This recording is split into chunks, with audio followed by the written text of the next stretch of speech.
الحمد لله الكريم المنان الذي خلق الإنسان علمه البيان الذي أنزل القرآن في شهر رمضان هدى للناس وبينات من الهدى والفرقان اللهم صل وسلم وبارك على محمد وآله وصحبه أجمعين. أعوذ بالله السميع العليم من الشيطان الرجيم. كلا إنها تذكرة فمن شاء ذكره في صحف مكرمة مرفوعة مطهرة بأيدي سفرة كرام بررة. صدق الله العلي العظيم. പ്രിയമുള്ള സഹോദരീ സഹോദരന്മാരെ, വേദിയിലിരിക്കുന്ന അതിഥികളെ, ഖുർആൻ സ്റ്റഡി സെൻറ്റർ ഭാരവാഹികളെ, അസ്സലാമു അലൈക്കും വറഹ്മത്തുള്ളാഹി വബറകാതുഹു. അങ്ങേയറ്റത്തെ സന്തോഷത്തോടു കൂടിയാണ് ഈ സദസ്സിനെ ഞാൻ അഭിമുഖീകരിക്കുന്നത്. അതിനൊരുപാട് കാരണങ്ങളുണ്ട്. ഒന്നാമത്തെ കാരണം, തിരുവനന്തപുരത്തെ നമ്മുടെ സഹോദരങ്ങളെ ഒരുപാട് കാലത്തിന് ശേഷം നേരിട്ട് കാണാൻ അവസരം കിട്ടുകയാണ്. ദീർഘമായ ഇടവേളയ്ക്ക് ശേഷം കാണുമ്പോൾ സ്വാഭാവികമായും നമുക്കെല്ലാവർക്കും ഒരു സന്തോഷമുണ്ടാകും. അല്ലാഹു സുബ്ഹാനഹു വ തആല ആ സന്തോഷം നിലനിർത്തി തരുമാറാകട്ടെ. രണ്ടാമത്തെ കാരണം, ഖുർആൻ സ്റ്റഡി സെൻറ്ററിൻ്റെ ഈ പരിപാടിയിൽ ധാരാളക്കണക്കായ ആളുകൾ പങ്കെടുക്കുന്ന ഖുർആൻ സ്നേഹികളുടെ സംഗമത്തിലാണ് ഞാൻ സംസാരിക്കുന്നത്. അതിലാകട്ടെ പകുതിയിലധികം സ്ത്രീകളുമാണ്. ഖുർആൻ സ്നേഹികൾ, ഖുർആൻ പഠിക്കുന്നവരെന്ന് പറഞ്ഞാൽ ഈ ഭൂമിയിലെ ഏറ്റവും നല്ല മനുഷ്യരാണ്. ഖൈറുക്കും മൻ തഅല്ലമൽ ഖുർആന വ അല്ലമ. ഖുർആൻ പഠിക്കുകയും പഠിപ്പിക്കുകയും ചെയ്യുന്നവരാണ് നിങ്ങളിൽ ഏറ്റവും ഉത്തമന്മാർ എന്ന് റസൂലുള്ളാഹി സ്വല്ലല്ലാഹു അലൈഹി വസല്ലം വിശദീകരിച്ചിട്ടുള്ള ഏറ്റവും നല്ല മനുഷ്യരുടെ കൂടെയാണ് ഞാൻ ഇരിക്കുന്നത് എന്ന സന്തോഷമാണ്. 40 കൊല്ലമായി തിരുവനന്തപുരം ജില്ലയിൽ വരാനും ഇവിടുത്തെ ആളുകളുമായി സംസാരിക്കുവാനും അവസരമുണ്ടായിട്ടുള്ള ഒരാളാണ് ഞാൻ. ഈ അടുത്ത കാലത്താണ് കുറച്ച് ഇടവേള വന്നിട്ടുള്ളത്. ഡൽഹിയിലേക്ക് മാറിപ്പോയതിന് ശേഷം വരവ് അപ്പപ്പോളാണ്. 40 വർഷം മുമ്പ് തിരുവനന്തപുരത്ത് വരുന്ന സന്ദർഭത്തിൽ ഖുർആൻ അറിയുന്നവരുടെ എണ്ണം വളരെ കുറവായിരുന്നു. ഖുർആനിനെ കുറിച്ച് വല്ലതും അറിയണമെങ്കിൽ, ഖുർആനെ അടിസ്ഥാനപ്പെടുത്തി വല്ലതും കേൾക്കണമെങ്കിൽ മലബാറിൽ നിന്ന് ആളുകൾ വരണം എന്ന ഒരു ഭാവമായിരുന്നു ആളുകൾക്കുണ്ടായിരുന്നത്. ഇന്ന് ആ നില മാറി. ഇന്ന് ഖുർആൻ പഠിച്ചവരും പഠിപ്പിക്കുന്നവരും ഖുർആനിനെ സ്നേഹിക്കുന്നവരും ഖുർആൻ ജീവിതത്തിൽ പകർത്തുന്നവരും തിരുവനന്തപുരം ജില്ലയിൽ ധാരാളമായിട്ടുണ്ട്. അതിൻ്റെ ഒരു സാക്ഷ്യമാണ് നമുക്കിവിടെ കാണാൻ കഴിയുന്നത്. ഇമാം മാലിക് റഹ്മത്തുള്ളാഹി അലൈഹി പറയുന്ന ഒരു വാചകമുണ്ട്. ഈ സമുദായത്തിൻ്റെ തുടക്കം എങ്ങനെയാണോ നന്നായത്, അതുകൊണ്ട് മാത്രമേ സമുദായത്തിൻ്റെ അവസാനവും നന്നാവുകയുള്ളൂ. ലാ യസ്ലുഹു ഹാദിഹിൽ ഉമ്മ ഇല്ലാ ബിമാ സലുഹ അവ്വലുഹ. ഈ സമുദായത്തിൻ്റെ ആദ്യ കാലഘട്ടത്തിൽ എങ്ങനെയാണോ കർമ്മോത്സുകമായ, ആവേശോജ്വലമായ, വിശ്വാസ തീവ്രമായ ഒരു സമൂഹത്തെ വളർത്തിയെടുത്തിട്ടുള്ളത്, അതേ വഴിയിലൂടെ മാത്രമേ അവസാന കാലത്തും ഒരു സമൂഹത്തെ വളർത്തിയെടുക്കാൻ കഴിയുകയുള്ളൂ. ഈ വസ്തുത ഇസ്ലാമിക പ്രസ്ഥാനം വളരെ നേരത്തെ തന്നെ മനസ്സിലാക്കി. ഖുർആൻ വ്യാപകമാക്കുക എന്ന ലക്ഷ്യത്തോടുകൂടി ആദ്യം ആരംഭിച്ച പരിപാടി ഖുർആൻ ദർസ് അല്ലെങ്കിൽ ഖുർആൻ ക്ലാസ് എന്ന പരിപാടിയായിരുന്നു. പൊതുജനങ്ങളെ വിളിച്ചിരുത്തി, മുസ്ലിം സാമാന്യ ജനങ്ങളെ വിളിച്ചിരുത്തിക്കൊണ്ട് അവരുടെ മുമ്പിൽ ആദ്യമായി മനോഹരമായി ഖുർആൻ ഓതി കേൾപ്പിക്കും. ഓതി കേൾപ്പിച്ചതിന് ശേഷം അതിൻ്റെ പദാനുപദ അർത്ഥം പറയും. പിന്നീട് ആ വചനങ്ങൾ അവതരിപ്പിക്കാനുള്ള സാഹചര്യം, ഏത് സന്ദർഭത്തിലാണ് ആ വചനങ്ങൾ അവതരിപ്പിക്കപ്പെട്ടത് എന്നത് വിശദീകരിക്കും. ആ സാഹചര്യത്തിൽ ആ വചനങ്ങളിൽ നിന്ന് ഏത് ആശയമാണ് ഉൾക്കൊണ്ടത് എന്ന് ജനങ്ങളെ ബോധ്യപ്പെടുത്തും. അവസാനമായി ആ വചനങ്ങളിൽ നിന്ന് ഈ കാലഘട്ടത്തിലെ ജനത, തൻ്റെ മുന്നിലിരിക്കുന്ന ആളുകൾ ഏത് സന്ദേശമാണ് ഉൾക്കൊള്ളേണ്ടതെന്നും എങ്ങനെയാണ് മുന്നോട്ട് പോകേണ്ടത് എന്നും വിശദീകരിക്കും.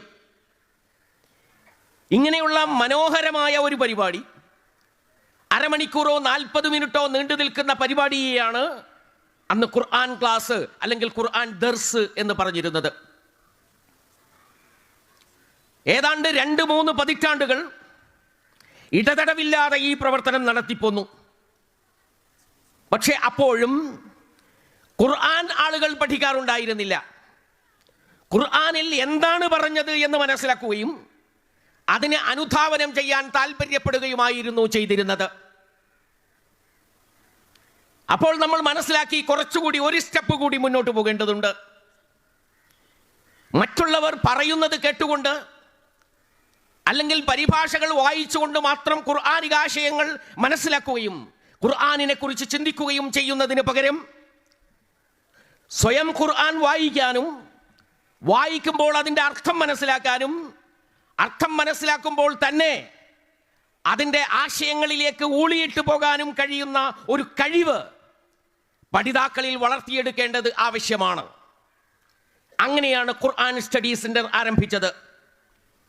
ഖുർആൻ സ്റ്റഡി സെന്ററിൽ തുടർച്ചയായി ഖുർആൻ പഠിപ്പിക്കുന്നു, ആയത്തുകൾ പഠിപ്പിക്കുന്നു, ആ ആയത്തുകൾ ഉൾക്കൊള്ളുന്ന വാക്കുകൾ പഠിപ്പിക്കുന്നു, ആ വാക്കുകളുടെ ഉച്ചാരണം പഠിപ്പിക്കുന്നു, ആ വാക്കുകൾ ഉൾക്കൊള്ളുന്ന ഗ്രാമർ നിയമങ്ങൾ പഠിപ്പിക്കുന്നു.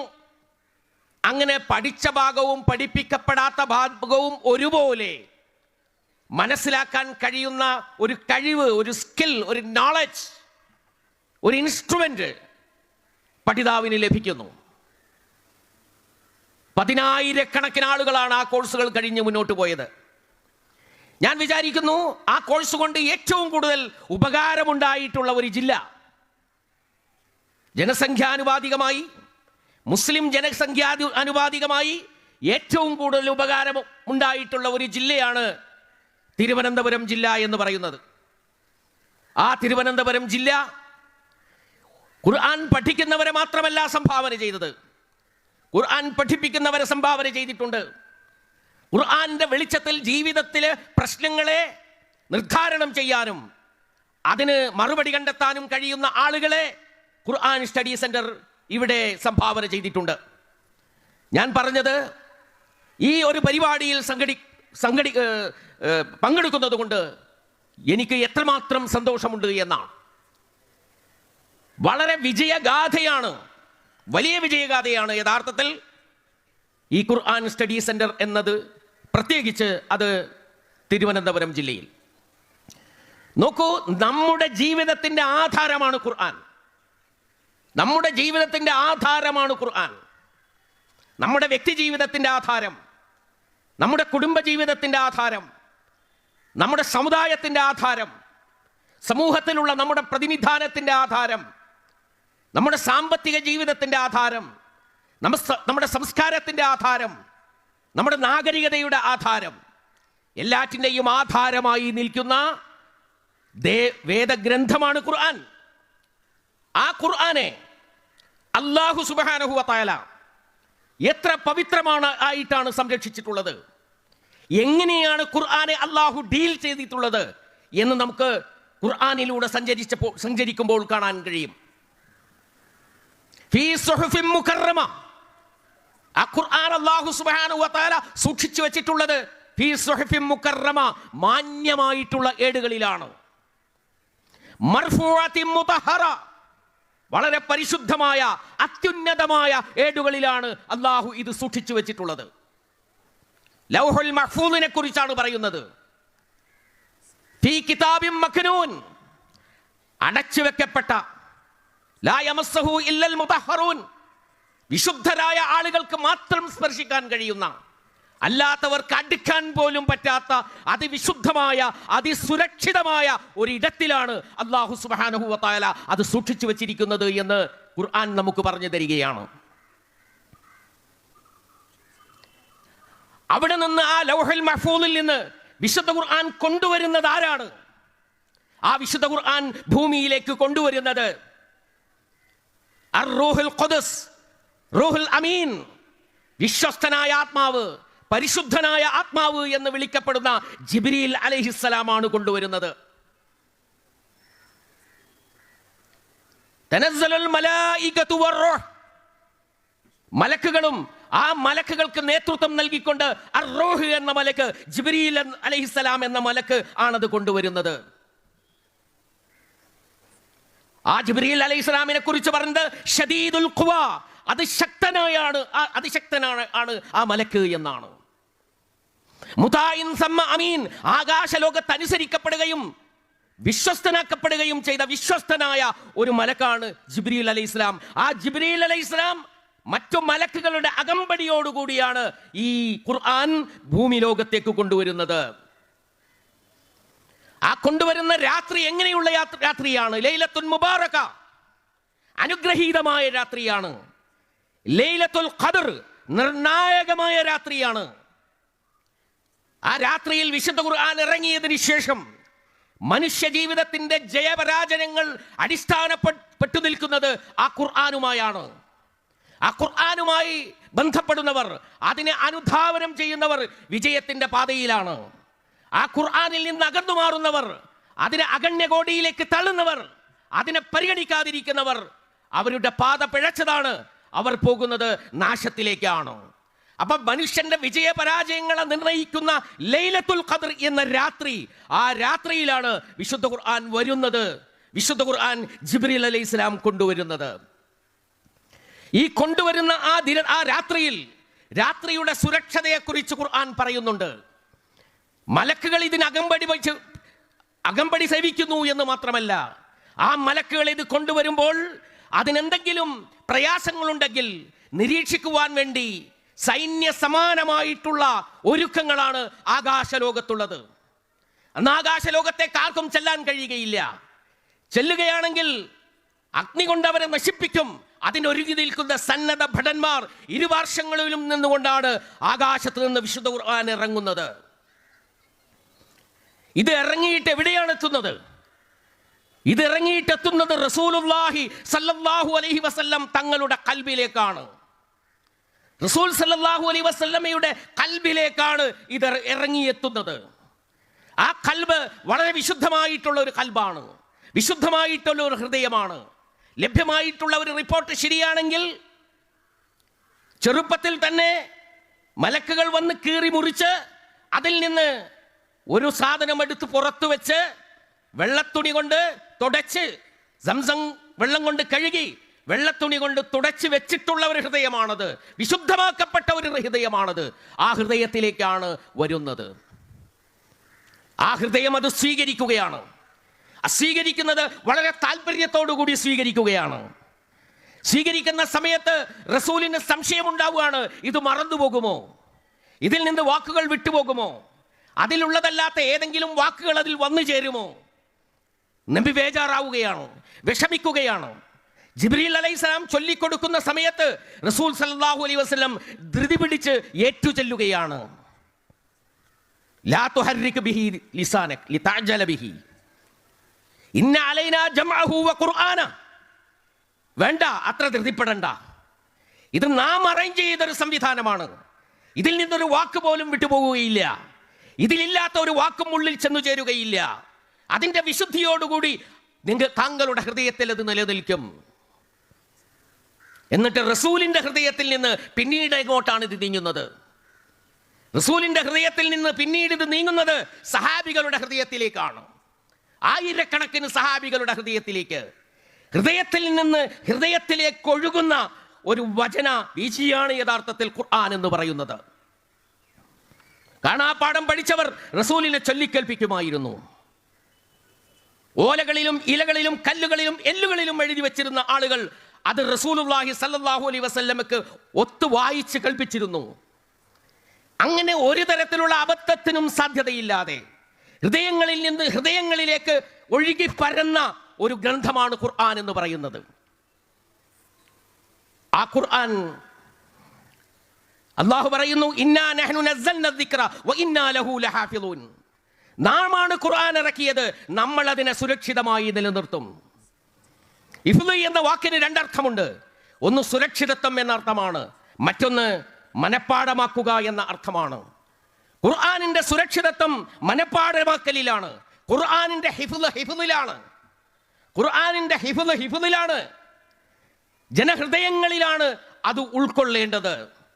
ജനഹൃദയങ്ങളാണ് അത് ഹൃദയസ്ഥമാക്കേണ്ടത്.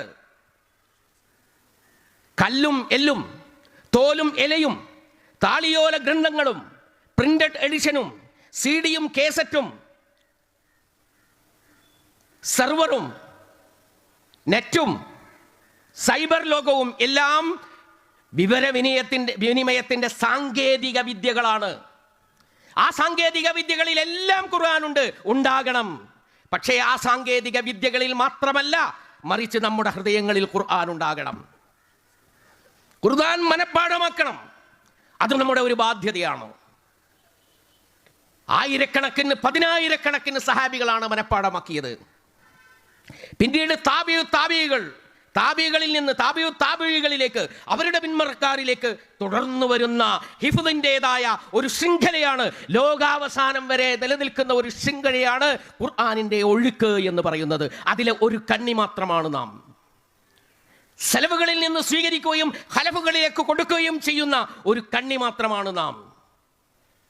നമ്മുടെ പഴയ തലമുറയിൽ നിന്ന് സ്വീകരിച്ചു, നമ്മളതിനെ ഉൾക്കൊണ്ടു, ജീവിതത്തിൽ പകർത്താൻ ശ്രമിച്ചു. ഇനി നമ്മുടെ അടുത്ത തലമുറയിലേക്കും അത് കൈമാറണം. നിങ്ങളുടെ ഹൃദയങ്ങളിൽ നിന്ന് അവരുടെ ഹൃദയങ്ങളിലേക്ക് കൈമാറണം. റമദാൻ വരികയാണ്. റമദാൻ വായനയുടെ മാസമാണ്. ഖുർആൻ പാരായണത്തിന്റെ മാസമാണ്. തിലാവത്തുൽ ഖുർആൻ എന്നൊരു പ്രയോഗമുണ്ട്. വളരെ മനോഹരമായ ഒരു പ്രയോഗമാണ് തിലാവത്തുൽ ഖുർആൻ എന്ന് പറയുന്നത്. ഉത്ലു മാ ഊഹിയ ഇലൈക മിർ റബ്ബിക്. നിന്റെ നാഥനിൽ നിന്ന് നിനക്ക് വഴി ലഭിച്ചത് നീ പാരായണം ചെയ്യുക, നീ തിലാവത്ത് നടത്തുക. പക്ഷെ തിലാവത്തിന്റെ അർത്ഥം കേവലമായിട്ടുള്ള പാരായണം എന്നല്ല. തലാ യത്ലു എന്ന അറബി വാക്കിന്റെ അർത്ഥം അനുധാവനം ചെയ്യുക എന്നതാണ്. ഖുർആനിനെ അനുധാവനം ചെയ്യുക. എന്തുകൊണ്ടാണ് വായനക്ക് തിലാവത്ത് എന്ന് പറയുന്നത്? അക്ഷരങ്ങളെ നമ്മുടെ കണ്ണുകൾ അനുധാവനം ചെയ്യുന്നു. അക്ഷരങ്ങളെ നമ്മുടെ കണ്ണുകൾ അനുധാവനം ചെയ്യുന്നു. അതുകൊണ്ടാണ് തിലാവത്ത് എന്ന് പറയുന്നത്. ആ കണ്ണുകളെ നമ്മുടെ ചുണ്ടുകൾ അനുധാവനം ചെയ്യുന്നു. അതാണ് തിലാവത്ത് എന്ന് പറയുന്നത്, അനുധാവനം ചെയ്യുന്നത് എന്ന് പറയുന്നത്. ആ ചുണ്ടുകളെ നമ്മുടെ മസ്തിഷ്കം അനുധാവനം ചെയ്യുന്നു. അഫലാ യതദബ്ബറൂനൽ ഖുർആൻ. ഖുർആനിനെ കുറിച്ച് ചിന്തിക്കുന്നില്ലേ? നമ്മുടെ മസ്തിഷ്കങ്ങളോടാണ് ഖുർആൻ സംവദിക്കുന്നത്. അപ്പോ നമ്മുടെ ചുണ്ടുകളെ നമ്മുടെ മസ്തിഷ്കം അനുധാവനം ചെയ്യുന്നു. പക്ഷെ മസ്തിഷ്കം മാത്രമല്ല അനുധാവനം ചെയ്യുന്നത്, മറിച്ച് നമ്മുടെ മസ്തിഷ്കങ്ങളെ നമ്മുടെ ഹൃദയം അനുധാവനം ചെയ്യുന്നു. നമ്മുടെ മസ്തിഷ്കങ്ങളെ നമ്മുടെ ഹൃദയം അനുധാവനം ചെയ്യുന്നു. എങ്ങനെയാണ് അനുധാവനം ചെയ്യുന്നത്? അല്ലാഹുവിന്റെ വചനം ഓതിക്കേൽപ്പിക്കപ്പെടുമ്പോൾ വജിലത്ത് ഖുലൂബുഹും, നമ്മുടെ ഹൃദയങ്ങൾ ഇങ്ങനെ പ്രകമ്പനം കൊള്ളുകയാണ്, ഇടറുകയാണ്. അതിങ്ങനെ ചഞ്ചലചിത്തരായി തീരുകയാണ്. നാം ഖുർആൻ വായിക്കുന്ന സമയത്ത് അതിൽ നിന്ന് മനസ്സിലാക്കുന്ന കാര്യങ്ങൾ നമ്മുടെ ഹൃദയത്തിന്റെ ഉള്ളിലേക്ക് ഇറങ്ങിയിട്ട് നമ്മുടെ ഹൃദയം ചഞ്ചലചിത്തമായി മാറുന്നു എന്നാണ് അല്ലാഹു സൂചിപ്പിക്കുന്നത്. മാത്രല്ല, ഇത് പാരായണം ചെയ്യുന്ന സമയത്ത്, ഇത് കേൾക്കുന്ന സമയത്ത് കണ്ണിന്ന് കണ്ണുനീരിങ്ങനെ വരികയാണ്. കണ്ണുനീരിങ്ങനെ വരികയാണ്. ആലോചിച്ചിട്ട്, അള്ളാഹുവിനെ കുറിച്ച് ആലോചിച്ചിട്ട്, അള്ളാഹുവിന്റെ ദൃഷ്ടാന്തങ്ങളെ കുറിച്ച് ആലോചിച്ചിട്ട്, സ്വർഗത്തെ കുറിച്ച് ആലോചിച്ചിട്ട്, നരകത്തെ കുറിച്ച് ആലോചിച്ചിട്ട്, മുൻകഴിഞ്ഞ തലമുറകളെ അധമ മാർഗങ്ങളെ കുറിച്ച് ആലോചിച്ചിട്ട്, അവരനുഭവിച്ചിട്ടുള്ള ശിക്ഷകളെ കുറിച്ച് ആലോചിച്ചിട്ട്, മനുഷ്യൻ അനുഭവിക്കുന്ന പ്രയാസങ്ങളെ കുറിച്ച് ആലോചിച്ചിട്ട് നമ്മുടെ കണ്ണുകളിൽ നിന്ന് കണ്ണുനീര് കണ്ടു വരികയാണ്. കണ്ണുനീരൊലിക്കുകയാണ്. മാത്രമല്ല, നമ്മുടെ ശരീരത്തിലെ തൊലികളടക്കം ഇളമിച്ചു പോവുകയാണ്, മൃദുലമായി പോവുകയാണ്. നമ്മുടെ ഹൃദയങ്ങളും തൊലികളും ഇളമിച്ചിട്ട് നമുക്ക് നമ്മുടെ ശരീരത്തിന് തന്നെ മറ്റൊരവസ്ഥ വന്ന് ചേരുകയാണ് എന്ന് അല്ലാഹു സുബ്ഹാനഹു വ തആല പറയാണ്. അപ്പൊ അക്ഷരങ്ങളെ കണ്ണുകൾ അനുധാവനം ചെയ്യുന്നു, കണ്ണുകളെ മസ്തിഷ്കം അനുധാവനം ചെയ്യുന്നു, മസ്തിഷ്കത്തെ ഹൃദയം അനുധാവനം ചെയ്യുന്നു, ഹൃദയത്തെ തൊലികൾ അനുധാവനം ചെയ്യുന്നു, തൊലികളെ കണ്ണുകൾ അനുധാവനം ചെയ്യുന്നു. എന്നിട്ട് അവസാനം ചില സന്ദർഭങ്ങളിൽ നമ്മൾ ശരീരമൊന്നടങ്കം ഖുർആൻ പാരായണം ചെയ്യുന്ന സമയത്ത് അല്ലാഹുവിന്റെ മുമ്പിൽ നമ്മൾ സുജൂദിൽ വീണു പോവുകയാണ്. ഇതാണ് തിലാവതി എന്ന് പറയുന്ന മനോഹരമായിട്ടുള്ള ആശയം. നിങ്ങൾ ധാരാളമായി റമദാനിൽ ഖുർആൻ പാരായണം ചെയ്യുമല്ലോ. ആ ചെയ്യുന്ന സമയത്ത് നിങ്ങളൊന്ന് ആലോചിക്കണം, നിങ്ങളുടെ തിലാവത്ത് ഈ തിലാവത്തിന്റെ പരിധിയിൽ പെടുമോ? ഈ തിലാവത്തിലേക്ക് ഉയർത്തുവാൻ നിങ്ങൾക്ക് കഴിയുമോ എന്ന് നിങ്ങൾക്ക് ആലോചിക്കാൻ കഴിയണം. അങ്ങനെ കഴിയണമെങ്കിൽ ഖുർആൻ ഓതിയാൽ മാത്രം പോരാ, അതിൻ്റെ അർത്ഥം അറിയണം, അത് മനസ്സിലാക്കണം. മനസ്സിലാക്കിക്കൊണ്ട് മനസ്സിലിരുത്തിക്കൊണ്ട് ഓതണം. അത് നിങ്ങളുടെ ശരീരത്തിലും നിങ്ങളുടെ തൊലിയിലും നിങ്ങളുടെ കണ്ണിലും നിങ്ങളുടെ മുഖത്തും നിങ്ങളുടെ വികാരങ്ങളിലും നിങ്ങളുടെ വിചാരങ്ങളിലും മാറ്റമുണ്ടാക്കണം. ഇതാണ് തിലാവത്തുൽ ഖുർആൻ എന്ന് പറയുന്നത്. ഇതാണ് തിലാവത്തുൽ ഖുർആൻ. ഈ ഖുർആനെ കുറിച്ച് നിങ്ങൾ ആലോചിച്ചിട്ടുണ്ടോ? എന്താണ് ഖുർആൻ? ഖുർആൻ ഒരു വെല്ലുവിളിയൊക്കെ നടത്തുന്നുണ്ട്. വെല്ലുവിളി എന്താണ്? നിങ്ങൾക്ക് ഇതുപോലെയുള്ള ഒരു ഖുർആൻ കൊണ്ടുവരാൻ കഴിയുമോ എന്നുള്ളതാണ് ഖുർആനിൻ്റെ വെല്ലുവിളി. ഈ വെല്ലുവിളിയും വളരെ ഉചിതമായ വെല്ലുവിളിയാണ്. കിണറിൽ ഇറങ്ങുന്ന ആളോട് മരത്തിൽ കയറി കാണിക്കാമോ എന്ന് ചോദിക്കുന്നത് വെല്ലുവിളിയല്ല. മരത്തിൽ കയറുന്ന ഒരാളോട് കിണറിൽ ഇറങ്ങി കാണിക്കാമോ എന്നതൊരു വെല്ലുവിളിയല്ല. മല കയറുന്ന ആളുകളോട് നീന്തി കാണിക്കാമോ എന്ന് ചോദിക്കുന്നത് വെല്ലുവിളിയല്ല. എന്നാൽ പ്രവാചകൻ സല്ലല്ലാഹു അലൈഹി വസല്ലമയുടെ കാലഘട്ടത്തിലെ സാഹിത്യ സമ്രാട്ടുകളായ മനോഹരമായ കവിതകൾ എഴുതി കഅബയുടെ കില്ലയിൽ കെട്ടിത്തൂക്കിയിരുന്ന മുഅല്ലഖാത്ത് രചിച്ചിരുന്ന ആളുകളോട് ആണ് പറയുന്നത്, ഇതുപോലുള്ള ഒരു ഗ്രന്ഥം നിങ്ങൾക്ക് കൊണ്ടുവരാൻ കഴിയുമോ എന്നുള്ള ചോദ്യം. ആ വെല്ലുവിളി ഇന്നും നിലനിർത്തുകയാണ്. ആ വെല്ലുവിളി ഇന്നും നിലനിൽക്കുകയാണ്. ആ വെല്ലുവിളി നാളെയും നിലനിൽക്കും. ആദ്യം പറയുന്നു, ഖുൽ ലഇൻ ഇജ്തമഅത്തിൽ ഇൻസു വൽ ജിന്നു അലാ അൻ യഅ്തു ബിമിസ്ലി ഹാദൽ ഖുർആൻ ലാ യഅ്തൂന ബിമിസ്ലിഹി. മനുഷ്യരും ജിന്നും എല്ലാവരും കൂടി ഒരുമിച്ച് കൂടിയാലും ഇതുപോലെ ഒരു ഗ്രന്ഥം നിങ്ങൾക്ക് കൊണ്ടുവരാൻ കഴിയുകയില്ല. ഇതുപോലെ ഒരു ഖുർആൻ കൊണ്ടുവരാൻ കഴിയുകയില്ല. വെല്ലുവിളി കുറച്ചുകൂടി ധൈര്യസമേതം ആവർത്തിക്കുന്നു, കുറച്ചുകൂടി ടാസ്ക് കുറച്ചുകൊണ്ട് ആവർത്തിക്കുന്നു. വഇൻ കുൻതും ഫീ റൈബിൻ മിമ്മാ നസ്സൽനാ അലാ അബ്ദിനാ ഫഅ്തു ബിസൂറത്തിൻ മിൻ മിസ്ലിഹി വദ്ഉ ശുഹദാഅക്കും മിൻ ദൂനില്ലാഹി ഇൻ കുൻതും സാദിഖീൻ. നിങ്ങൾക്ക് പറ്റുകയാണെങ്കിൽ ഇതുപോലെയുള്ള ഒരു സൂറത്ത് കൊണ്ടുവരൂ എന്നുള്ള വെല്ലുവിളിയുണ്ട്. അതിനിടയ്ക്ക് ഒരു 10 സൂറത്ത് കൊണ്ടുവരൂ എന്ന വെല്ലുവിളിയുണ്ട്. ഒരു സൂറത്ത് കൊണ്ടുവരൂ എന്ന വെല്ലുവിളിയുണ്ട്. ആരോടാണ് വെല്ലുവിളിക്കുന്നത്? സാഹിത്യ സാമ്രാട്ടുകളോടാണ് വെല്ലുവിളിക്കുന്നത്. ഈ വെല്ലുവിളിയുടെ അർത്ഥം എന്താണ്? ഈ വെല്ലുവിളിയുടെ അർത്ഥം ഒരിക്കലും അറബി ഭാഷയിൽ ഇത്ര നല്ല ഒരു ഗ്രന്ഥം രചിക്കാൻ കഴിയില്ല എന്നത് മാത്രമല്ല, അതിന് 3-4 കാര്യങ്ങളുണ്ട്. ആ കാര്യങ്ങൾ കൂടി നമ്മൾ മനസ്സിലാക്കണം. ഒന്നാമത്തേത് ഭാഷ തന്നെയാണ്. ഖുർആനിൻ്റെ ഭാഷ നിങ്ങൾ ശ്രദ്ധിച്ചിട്ടുണ്ടോ? ഓരോ വചനങ്ങളിലും ഏറ്റവും നല്ല വാക്കുകൾ തിരഞ്ഞെടുത്ത് അത് ചെത്തി മിനുക്കി ഒരു ഹാരത്തിൽ പുഷ്പങ്ങൾ എങ്ങനെയാണോ അടുക്കടുക്കായി വെക്കുന്നത്, മാല കോർത്തി വെക്കുന്നത്, അതുപോലെ ഖുർആനിലെ വചനങ്ങൾ വാക്കുകൾ അടുക്കടുക്കായി വെച്ചിരിക്കുകയാണ്. ഖുർആൻ ഇറങ്ങിയ സന്ദർഭത്തിൽ അറബി ഭാഷയുടെ സാഹിത്യത്തിന്റെ മാനദണ്ഡമായിരുന്നു ഖുർആൻ. 15 നൂറ്റാണ്ട് ഏതാണ്ട് പിന്നിടാൻ പോകുന്നു. ഈ കഴിഞ്ഞ 14.5 നൂറ്റാണ്ടിലും വിശുദ്ധ ഖുർആൻ തന്നെയാണ് അറബി ഭാഷയുടെ നന്മയുടെ മാനദണ്ഡം. ഖുർആനിലെ ഏതെങ്കിലും ഒരു വാചകം എടുത്തിട്ട് ആ വാചകത്തിൽ അവിടെ ആ പദം വെച്ചതിന് പകരം ഈ പദം വെച്ചിരുന്നെങ്കിൽ എത്ര നന്നായിരുന്നു എന്ന് പറയാൻ ഒരാൾക്കും സാധ്യമല്ലാത്ത വിധം അറബി ഭാഷയുടെ ഒരു നട്ടെല്ലായി യഥാർത്ഥത്തിൽ ഖുർആൻ നിലനിൽക്കുന്നു എന്നുള്ളതാണ്. കഴിഞ്ഞ 14 നൂറ്റാണ്ട് കാലം അറബി ഭാഷ ഖുർആനിനെ നിലനിർത്തുകയായിരുന്നില്ല, മറിച്ച് ഖുർആൻ അറബി ഭാഷയെ നിലനിർത്തുകയായിരുന്നു. 14 നൂറ്റാണ്ട് മുമ്പുള്ള ഭാഷകൾ നിങ്ങൾ എടുത്ത് പരിശോധിച്ച് നോക്കൂ. ആ ഭാഷകളിൽ എന്തുമാത്രം വ്യത്യാസങ്ങൾ വന്നിട്ടുണ്ട്. പല ഭാഷകളും മരിച്ചുപോയിട്ടുണ്ട്. ഇന്നതിൻ്റെ ഊരും പേരും നോക്കിയാൽ വരെ കാണാൻ കഴിയുകയില്ല. വേദഗ്രന്ഥങ്ങളുടെ ഭാഷയാകട്ടെ ലോകത്ത് ആളുകൾ സംസാരിക്കുന്ന ഭാഷയല്ലാതെയായി തീർന്നിരിക്കുന്നു. എന്നാൽ ഖുർആൻ അങ്ങനെയാണോ? ഖുർആൻ അറബി ഭാഷ ഖുർആനെ നിലനിർത്തുകയല്ല, ഖുർആൻ അറബി ഭാഷയെ നിലനിർത്തുകയാണ് ചെയ്തിട്ടുള്ളത്. അറബി ഭാഷ ലോകത്തുള്ള എല്ലാ വാക്കുകളും സ്വീകരിക്കുന്നുണ്ട്.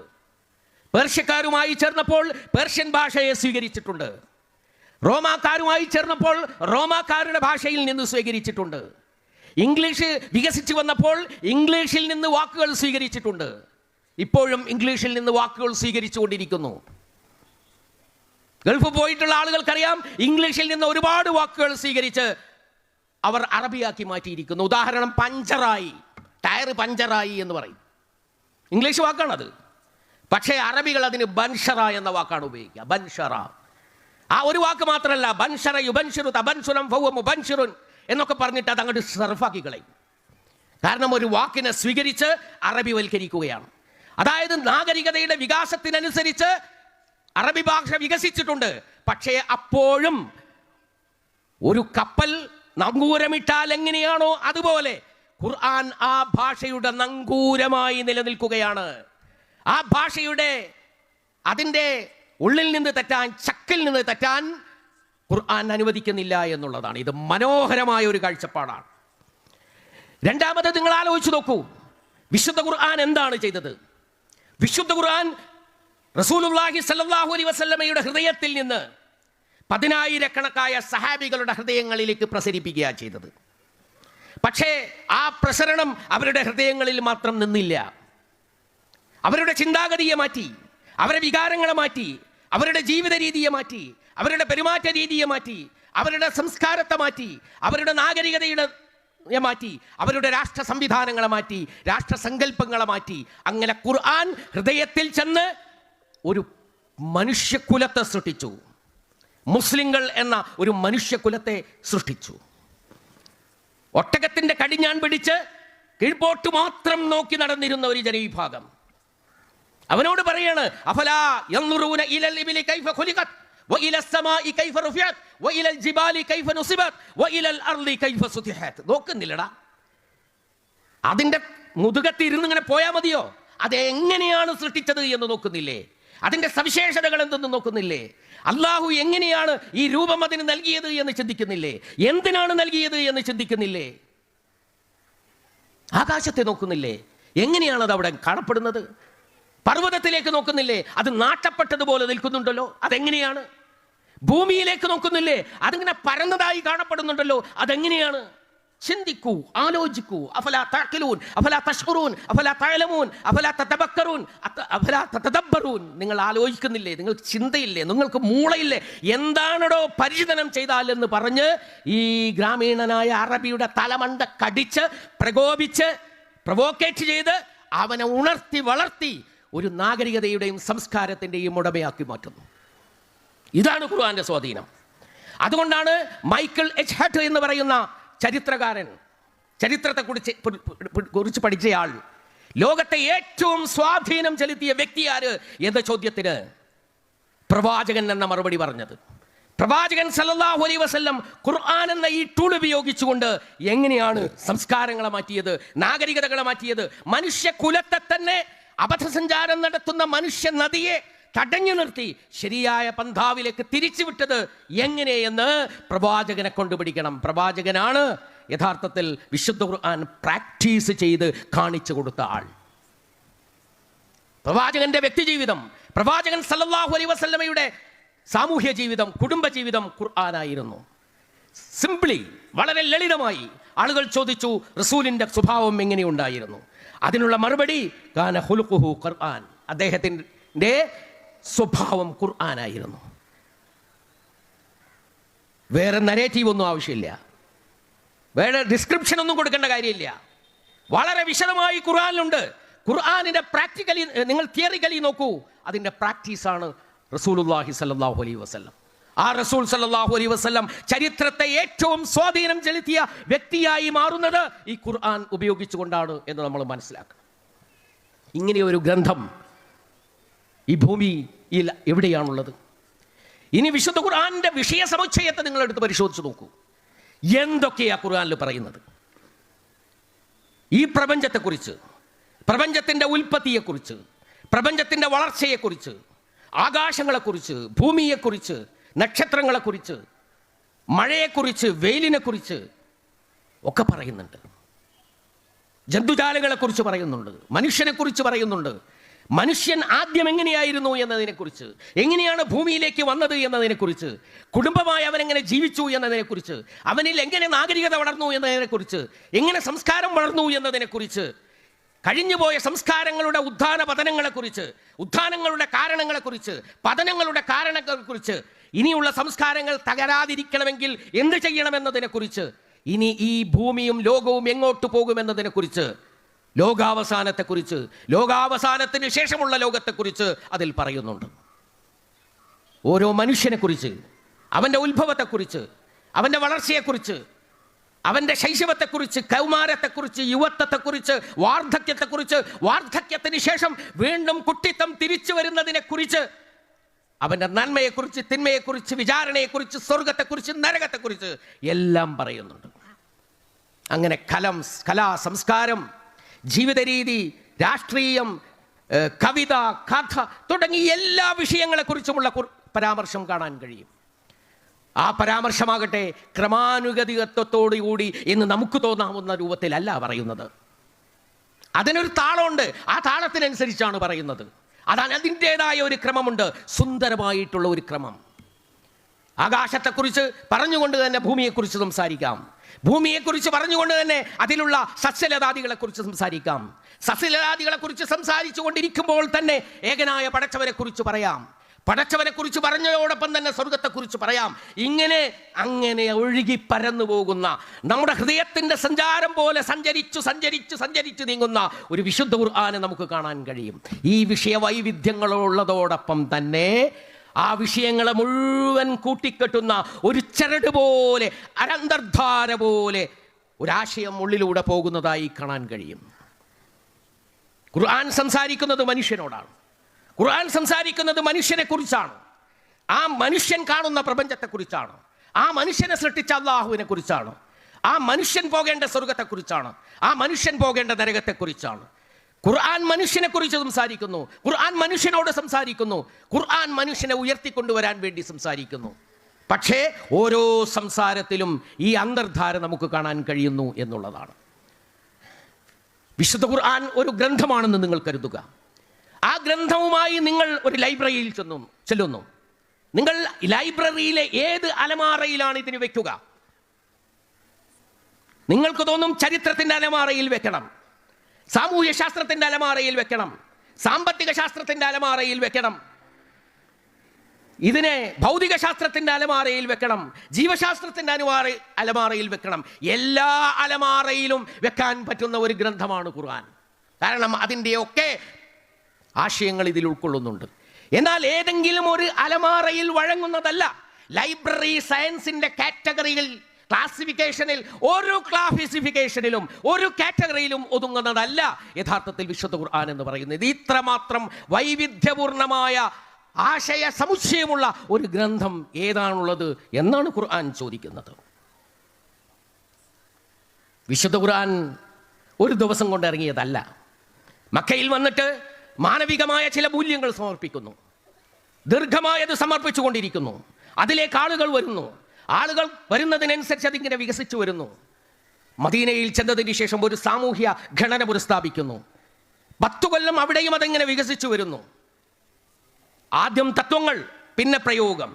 പക്ഷേ നിങ്ങൾ മനസ്സിലാക്കണം, ആദ്യത്തെ വചനം ഇഖ്റ ബിസ്മി റബ്ബിക്കല്ലദീ ഖലഖ് ഖലഖൽ ഇൻസാന മിൻ അലഖ് ഇഖ്റ വറബ്ബുക്കൽ അക്രം അല്ലദീ അല്ലമ ബിൽ ഖലം അല്ലമൽ ഇൻസാന മാ ലം യഅലം എന്ന ആദ്യത്തെ വചനം അവതരിപ്പിക്കുന്ന സന്ദർഭത്തിൽ തന്നെ അത് അവതരിപ്പിച്ച ആൾക്കറിയാം അവസാനത്തെ വാചകം എന്തായിരിക്കണമെന്ന്. കാരണം ഒരു വൈരുദ്ധ്യവും ഈ 23 കൊല്ലക്കാലം കൊണ്ടിറങ്ങിയ ഈ ഗ്രന്ഥത്തിന്റെ ആദ്യത്തിലും അവസാനത്തിലുമായി നിങ്ങൾക്ക് കാണാൻ കഴിയുകയില്ല. എല്ലാം ഒരൊറ്റ കോർവയിൽ കോർത്തിണക്കിയതുപോലെ ആ ആശയം നിങ്ങൾക്ക് കാണാൻ കഴിയും. ഈ 23 കൊല്ലം കൊണ്ടിങ്ങനെ വാരിപ്പിടിച്ചെഴുതിയിട്ടുള്ള അല്ലെങ്കിൽ ഇറങ്ങിയിട്ടുള്ള ഈ സാധനം ഉണ്ടല്ലോ, ആ സാധനം ആകെക്കൂടി ഒരു ഘടന എടുത്ത് പരിശോധിച്ചാലോ മനോഹരമായ ഒരു ഘടന. ആദ്യം സൂറത്തുൽ ഫാത്തിഹ, ഇഹ്ദിനസ് സിറാത്തൽ മുസ്തഖീം എന്നൊരു പ്രാർത്ഥന, പടച്ചോനെ നേരായ വഴി എനിക്ക് കാണിച്ചു തരണമേ എന്നൊരു പ്രാർത്ഥന. അടുത്ത പേജിൽ അതിന് മറുപടി ദാലിക്കൽ കിതാബു ലാ റൈബ ഫീഹി ഹുദൽ ലിൽ മുത്തഖീൻ. അങ്ങനെ ആ ഹിദായത്ത് അല്ലാഹു തരുന്നു. ഇതാണ് ആ ഹിദായത്ത്, നിങ്ങൾ ചോദിച്ച ഹിദായത്ത് ഇതാ. എന്നിട്ട് അവസാനമോ ഖുൽ അഊദു ബിറബ്ബിന്നാസ് മലിക്കിന്നാസ് ഇലാഹിന്നാസ് മിൻ ശർറിൽ വസ്വാസിൽ ഖന്നാസ് അല്ലദീ യുവസ്വിസു ഫീ സുദൂരിന്നാസ് മിനൽ ജിന്നതി വന്നാസ്. എനിക്ക് കിട്ടി ബോധിച്ചു, ഞാനത് വായിച്ചു തീർത്തു.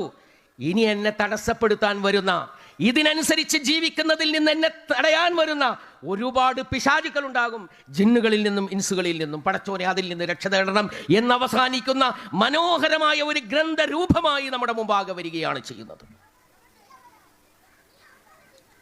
പ്രവാചകൻ സല്ലല്ലാഹു അലൈഹി വസല്ലം ഖുർആൻ ഇറങ്ങുന്നതിന് മുമ്പ് അവരുടെ ഇടയിൽ ജീവിച്ചിരുന്നു. ഖുർആൻ ഇറങ്ങിയതിന് ശേഷവും അവരുടെ ഇടയിൽ തന്നെയാണ് ജീവിച്ചത്. അന്നൊക്കെ മുഹമ്മദ് സല്ലല്ലാഹു അലൈഹി വസല്ലം സംസാരിക്കുന്നുണ്ട്, ഹദീസുകളുടെ ഭാഷയുണ്ട്. പക്ഷെ ഖുർആൻ എന്ന് പറഞ്ഞ് അവതരിപ്പിക്കപ്പെട്ടുള്ള വചനങ്ങൾ മാത്രം ഒരു പ്രത്യേകമായ ശൈലിയിലാണ്, ഒരു പ്രത്യേകമായ ശൈലിയിൽ.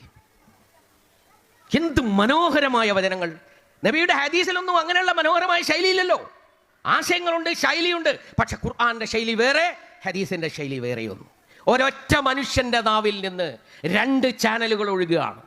ഖുർആൻ എന്ന ഒരു ചാനൽ പ്രത്യേക ഭാഷാ രീതിയോടുകൂടി, ഈണത്തോടുകൂടി പാരായണം ചെയ്യാൻ കഴിയുന്ന, ഹൃദയത്തിലേക്ക് ആഞ്ഞു തറക്കുന്ന ശില്പഭദ്രതയുള്ള ഒരു വചനം. എന്നാൽ നബിയുടെ സാധാരണ വാക്കുകളും. എങ്ങനെ ഒരു മനുഷ്യന് 23 കൊല്ലക്കാലം ഒരു നാവിൽ നിന്ന് 2 ചാനൽ ഒഴുക്കാൻ കഴിയുന്നു എന്ന് നിങ്ങൾ ആലോചിച്ച് നോക്കൂ. അപ്പോൾ നിങ്ങൾക്കറിയാം ഖുർആനിന്റെ അമാനുഷികത. റസൂലുള്ളാഹി സ്വല്ലല്ലാഹു അലൈഹി വസല്ലമയുടെ ജീവിതത്തിന്റെ വ്യത്യസ്ത ഘട്ടങ്ങളിൽ ഖുർആൻ ഇറങ്ങിയിട്ടുണ്ട്. നബി ഉഹദിൽ പരിക്കേറ്റ് കിടക്കുന്ന സമയത്ത് ഖുർആൻ ഇറങ്ങിയിട്ടുണ്ട്. ഹിറാഗോയിൽ ഒറ്റക്ക് നിൽക്കുന്ന സമയത്ത് ഖുർആൻ ഇറങ്ങിയിട്ടുണ്ട്. യുദ്ധത്തിൽ പരാജയപ്പെട്ട് നിൽക്കുന്ന ഘട്ടത്തിൽ ഖുർആൻ ഇറങ്ങിയിട്ടുണ്ട്. വിജയശ്രീലാളിതരായി നിൽക്കുന്ന ഘട്ടത്തിൽ ഖുർആൻ ഇറങ്ങിയിട്ടുണ്ട്. ഒട്ടകത്തിന്റെ കുടൽമാല കഴുത്തിലിട്ട് സുജൂദിൽ നിന്ന് നിവരാൻ കഴിയാത്ത സന്ദർഭത്തിൽ ഖുർആൻ ഇറങ്ങിയിട്ടുണ്ട്. എന്നാൽ ഖുറൈശ് പ്രമുഖന്മാരെല്ലാം കഅബയുടെ മുറ്റത്ത് ഓച്ചാനിച്ച് നിൽക്കുന്ന ഘട്ടത്തിൽ, വിജയശ്രീലാളിതനായി നിൽക്കുന്ന ഘട്ടത്തിൽ ഖുർആൻ ഇറങ്ങിയിട്ടുണ്ട്. പക്ഷേ ഏതെങ്കിലും ഒരു ഖുർആൻ വചനമെടുത്ത് ഉദ്ധരിച്ചുകൊണ്ട് ഇതിൽ റസൂലുള്ളാഹി സ്വല്ലല്ലാഹു അലൈഹി വസല്ലം വികാരത്തിനടിമപ്പെട്ടു പോയി, റസൂലിന്റെ വ്യക്തിപരമായ ഒരു വിദ്വേഷം അതിൽ കളർന്നുപോയി, ഒരു ആഹ്ലാദം അതിൽ കളർന്നുപോയി, ഒരു ദുഃഖം അതിൽ കളർന്നുപോയി എന്ന് നിങ്ങൾക്ക് പറയാൻ കഴിയുകയില്ല. കാരണം ആ വചനങ്ങൾ അതിൻ്റെ ഗാംഭീര്യത്തോടുകൂടി ദൈവികമായിട്ടുള്ള വചനങ്ങളാണ് എന്നുള്ളതാണ്. ഇനിയും ഒരുപാട് കാര്യങ്ങളുണ്ട്, ഞാനതിലേക്ക് പോകാൻ ഉദ്ദേശിക്കുന്നില്ല. നമ്മുടെ മുമ്പാകെ ചോദ്യം, അല്ലാഹ് ഇത്രയധികം പ്രാധാന്യം കൊടുത്ത ഒരു ഗ്രന്ഥം, ഇത്രയധികം സമൂഹത്തെ മാറ്റിമറിച്ച ഒരു ഗ്രന്ഥം, നമ്മൾ വളരെ സ്നേഹിക്കുന്ന, ചുംബിക്കുന്ന, നമ്മൾ ഉയരത്ത് മാത്രം വെക്കാൻ ഇഷ്ടപ്പെടുന്ന ഈ ഗ്രന്ഥം നമ്മൾ തുറന്നു നോക്കിയിട്ടുണ്ടോ? തുറന്നിട്ടുണ്ടെങ്കിൽ വായിച്ചിട്ടുണ്ടോ? വായിച്ചിട്ടുണ്ടെങ്കിൽ അർത്ഥം മനസ്സിലാക്കിയിട്ടുണ്ടോ? അർത്ഥം മനസ്സിലാക്കിയിട്ടുണ്ടെങ്കിൽ അത് മറ്റുള്ളവർക്ക് പറഞ്ഞു മനസ്സിലാക്കി കൊടുത്തിട്ടുണ്ടോ? നമ്മുടെ ജീവിതത്തിൽ പകർത്തിയിട്ടുണ്ടോ? ആരെങ്കിലും അർത്ഥം പറയുമ്പോൾ അത് കേൾക്കുക പോലും വേണ്ട എന്നാണോ നമ്മൾ തീരുമാനിച്ചിട്ടുള്ളത് എന്ന മൗലികമായ ചോദ്യം അവിടെ നിൽക്കുകയാണ്. അല്ലാഹുവിൻ്റെ മുമ്പിൽ നിന്നുകൊണ്ട്, പടച്ചവനെ, എൻ്റെ ഖൗമ് ഈ ഖുർആനിനെ ഒഴിവാക്കി കളഞ്ഞല്ലോ, അതുകൊണ്ടാണ് അവർക്ക് പരാജയമുണ്ടായത്, അതുകൊണ്ടാണ് അവർക്ക് ഇത്രമേൽ ആക്ഷേപങ്ങൾ കേൾക്കാൻ വേണ്ടി വരുന്നത്, അതുകൊണ്ടാണ് സമൂഹത്തിൽ അവർ വേണ്ടാത്തവരായി മാറിയിട്ടുള്ളത് എന്ന് റസൂലുള്ളാഹി സ്വല്ലല്ലാഹു അലൈഹി വസല്ലം പരിതപിക്കുമ്പോൾ, അങ്ങനെ പരിതപിക്കുന്നത് നമ്മെക്കുറിച്ച് കൂടിയാകുന്നത് നമ്മൾ ഇഷ്ടപ്പെടുന്നുണ്ടോ? ഇഷ്ടപ്പെടുന്നില്ലെങ്കിൽ ഞാൻ എൻ്റെ പ്രിയപ്പെട്ട സഹോദരന്മാരോട് പറയുന്നു, നമ്മൾ ഖുർആനുമായി ഇനിയും അടുക്കേണ്ടതുണ്ട്. ഇവിടെ പ്രസിഡന്റ് അമീൻ സാഹിബ് പറഞ്ഞു, ഈ പ്രസംഗം കേട്ടുകൊണ്ടിരിക്കുന്ന ആർക്കും ഖുർആൻ പഠിക്കാൻ ഇന്ന തടസ്സമായിരുന്നു ഉണ്ടായിരുന്നത് എന്ന് പറയാൻ ഒരു നിവൃത്തിയില്ല. ഏത് തരത്തിലുള്ള ക്ലാസ്സാണോ ആ ക്ലാസ്സിന് നിങ്ങൾക്ക് സൗകര്യം ചെയ്തു തരും. നിങ്ങളതിന് സന്നദ്ധമാകണം എന്നാണ് എനിക്ക് പറയാനുള്ളത്. പ്രത്യേകിച്ച് നമ്മൾ ജീവിക്കുന്ന ഒരു സമൂഹമുണ്ടല്ലോ, ഈ സമൂഹത്തിൽ ഖുർആനിൻ്റെ സന്ദേശം ആവശ്യമുണ്ട്. ഖുർആൻ തെളിമയാർന്ന തൗഹീദ്, ഏകദൈവ വിശ്വാസമാണ് പ്രതിനിധാനം ചെയ്യുന്നത്. വളരെ കോംപ്ലിക്കേറ്റഡ് ആയിട്ടുള്ള ദൈവവിശ്വാസമുള്ള സമൂഹത്തിന് ഖുർആന്റെ തെളിമയായ തൗഹീദ് ആവശ്യമുണ്ട്. വ്യത്യസ്ത ജാതീയ വിഭാഗങ്ങളായി ഉച്ചനീചത്വം കൽപ്പിച്ച് മാറ്റി നിർത്തപ്പെടുന്ന സമൂഹങ്ങളുള്ള ഈ രാജ്യത്ത് ഇസ്ലാം പ്രതിനിധാനം ചെയ്യുന്ന, ഉദ്ബോധനം ചെയ്യുന്ന സാഹോദര്യത്തിൻ്റെ ദീൻ ആവശ്യമുണ്ട്. Human dignity, human equality, human unity, മനുഷ്യന്റെ ഐക്യം, മനുഷ്യന്റെ സമത്വം, മനുഷ്യന്റെ അഭിമാനം എന്നിവ ഉയർത്തിപ്പിടിക്കുന്ന ഖുർആനിക ആശയങ്ങൾ ഇന്ത്യൻ സമൂഹത്തിന് ആവശ്യമുണ്ട്. 40 കോടിയോളം വരുന്ന ജനങ്ങൾ പട്ടിണി കിടക്കുന്ന ഒരു രാജ്യത്തിന് കാരുണ്യത്തിൽ അധിഷ്ഠിതമായ ദീൻ ആവശ്യമുണ്ട്.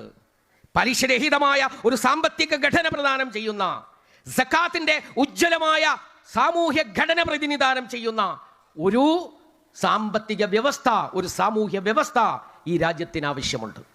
ഇത് നിങ്ങളുടെ കയ്യിലാണ് ഈ ഖുർആൻ ഉള്ളത്. ആ ഖുർആൻ, അതിൻ്റെ ആശയങ്ങൾ നിങ്ങൾ പ്രചരിപ്പിക്കുക. അതിൻ്റെ ആശയങ്ങളുടെ സാക്ഷികളായി നിങ്ങൾ നിലകൊള്ളുക. നിങ്ങളുടെ വ്യക്തിജീവിതം, നിങ്ങളുടെ കുടുംബജീവിതം, നിങ്ങളുടെ സാമൂഹ്യ ജീവിതം, നിങ്ങളുടെ കച്ചവടം, നിങ്ങളുടെ കൃഷി, നിങ്ങളുടെ വ്യവസായം, നിങ്ങളുടെ ഇടപാടുകൾ എല്ലാം ഖുർആനിക ആശയങ്ങളുടെ മാനിഫെസ്റ്റേഷനായി മാറണം. അപ്പോൾ ആളുകൾ തിരിച്ചറിയും ഈ ഖുർആൻ ഇവരെ പഠിപ്പിക്കുന്നത് ഏറ്റവും ഉദാത്തമായ മൂല്യങ്ങളാണെന്ന്. ഖുർആനെ അനുധാവനം ചെയ്യുക എന്ന് ആഹ്വാനം ചെയ്തുകൊണ്ട് എൻ്റെ വാക്കുകൾ ഞാൻ അവസാനിപ്പിക്കുകയാണ്. റബ്ബന ആതിനാ ഫിദ്ദുനിയ ഹസന വഫിൽ ആഖിറതി ഹസനതൻ വഖിനാ അദാബന്നാർ. റബ്ബന തഖബ്ബൽ മിന്നാ ഇന്നക അൻതസ് സമീഉൽ അലീം വതുബ് അലൈനാ ഇന്നക അൻതത് തവ്വാബുർ റഹീം. اللهم زين قلوبنا بالقرآن، زين قلوبنا بالقرآن يا رب العالمين. اللهم أتمم لنا نورنا يا رب العالمين. وآخر دعوانا أن الحمد لله رب العالمين والسلام والحمد لله.